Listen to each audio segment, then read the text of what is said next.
नबी सल्लल्लाहु अलैहि वसल्लम ने फरमाया कि जब कोई चीज़ तेरे नफ्स को खटके ना तो समझ ले वो गुनाह है और उसको छोड़ दे। अब इसका क्या मतलब है? इसका मतलब ये है कि आपके अंदर एक एडवांस तरीन गैजेट लगा हुआ है जो आपको बताता है कि ये रास्ता ठीक है, ये नहीं है।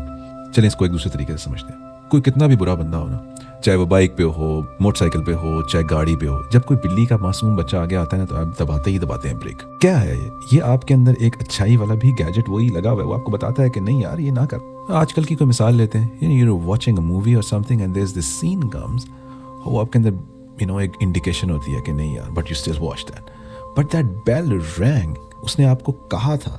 या एक और छोटी सी मिसाल मैं आपको लेकर देती हूँ। आप दो भाई हैं, दो बहनें हैं या दोस्त हैं, तो आपको आपकी मदर ने कहा कि यार ये एक फ्रेंच फ्राइज है, इसको आधा आधा कर लो और तुम लोग खा लो। तो आपने जब आधा आधा करने गए तो शायद आपकी प्लेट में ज़्यादा आ गया, तो आपने कहा यार किसी को क्या पता चलेगा, आपने वो जो ज़्यादा वाला थोड़ा सा था ना वो तो उसी वक्त खा लिया और बाकी प्लेट को इक्वल करके बड़े शरीफ बन के वापस दे दिया। तो आप कहते हैं यार ये तो छोटी सी बात है, तो मजाक की बात है। नहीं, ये आपका जो गैजेट अंदर लगा हुआ है उसको आहिस्ता आहिस्ता ट्रेन करके ले जाना है ताकि वो बड़ी चीज़ों में भी फर्क करना समझाए। बिल्कुल उसी तरह से जब आप गाड़ी नई चलानी सीखते हैं तो आप झटके देते हैं और फिर थोड़ी देर आहिस्ता आहिस्ता के बाद आप स्मूथ हो जाते हैं आपका एक्सीलरेटर। या जस्ट सोचें कि जब one day when you are going to meet the most beautiful, the most merciful, और ये आपका गैजेट वहां पे चेक होगा क्योंकि उसमें रिकॉर्डिंग भी हो रही है ना, तो अगर आप कोशिश करते करते आगे तक चले गए ना, most beautiful, the most merciful, क्या खूबसूरतियां निछावर करेगा सल्लल्लाहु अलैहि वसल्लम।